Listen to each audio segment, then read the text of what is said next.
Hey, today's topic, a couple of questions that people bring up all the time. Hey, Kevin, are we in a housing bubble? Are we expecting a correction on the horizon? Shh, don't say that. Kevin Kostoff and Derek Handley here with Kostoff and Company at Nova Home Loans, providing you with mortgage lending news to stay on top of our industry. We also cover real estate and other related topics as the weeks go by. Both are very good questions, Derek, and certainly no one wants to buy at the very top of a market just to realize that price correction is around the corner. But in Denver, is Denver the next Los Angeles, Phoenix, or other sand state? I don't think so, and here's a few reasons why. Well, migration into Colorado continues to be incredibly high due to companies like Arrow and Charles Schwab moving their headquarters to the Denver area. This is fantastic for our economy, but it certainly puts strain on the housing and infrastructure in the Denver metro area. You don't believe it? Just take a drive on I-25 during rush hour. Anytime, actually, not just rush hour. You'll see the increased traffic and know exactly what we're talking about. Many of the statistics out there are showing that we are going to have close to 50,000 people a year moving to Colorado in the next 3 years, and projections indicate this is likely to continue. So where do we put all these people? Well, let's look at the rental market. Last I heard, the rental market is at 97% capacity. And while we see all kinds of new construction around town, we just can't keep up with that kind of demand.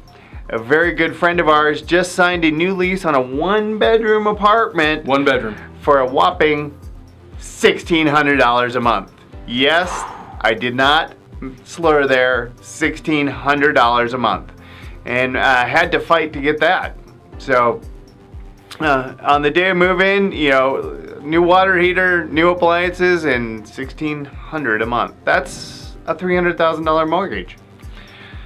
But where are you going to find a $300,000 house in this town right now? That's a good point. So what about those condos? Well, unfortunately, the Colorado legislature once again has decided not to tackle the housing defect laws, although there has been a reprieve since we wrote this script, and it has kind of come back a little bit, but I don't think it's going to be enough to spur on much condo construction. Instead of building condos, they're focusing on apartments in hopes that the proposed 10-year litigation limit will eliminate their exposure. The idea is once 10 years has passed, they can convert those apartments into condos and divest of the properties. Sounds great. However, to date, no builder has tested this theory and no one wants to be the first one in the pool. What about single-family new builds? Well, currently Colorado is seeing just over 2,000 new homes built every year. Obviously, this falls short of that 50,000 a year increase. While time to build a new home is always an issue, lack of labor is the bigger issue, and so we're not going to see that number increase very quickly. Without enough framers, drywallers, electricians, concrete, painters, etc., we're not going to have new single-family home starts exceed that 2,000 mark anytime soon. These are just a few reasons that we believe the Colorado housing market will continue to be strong for at least a couple more years. Of course, we don't expect to have double-digit value increases like we saw in 13, 14, and 15. And frankly, we're kind of looking forward to more normal increases. This is actually a blessing in disguise. Colorado typically is ahead of the curve nationally when it comes to housing trends. We see growth, corrections, and rebounds before most states. Unlike most of these states, we often see much less aggressive moves, which really helps protect your values in our single largest asset, your home. So don't panic. Be patient.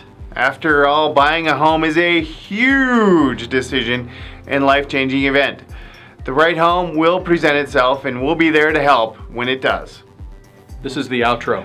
The girl from Ipanema, she's walking in. We're back. Thanks for watching our video. I hope this information has helped you.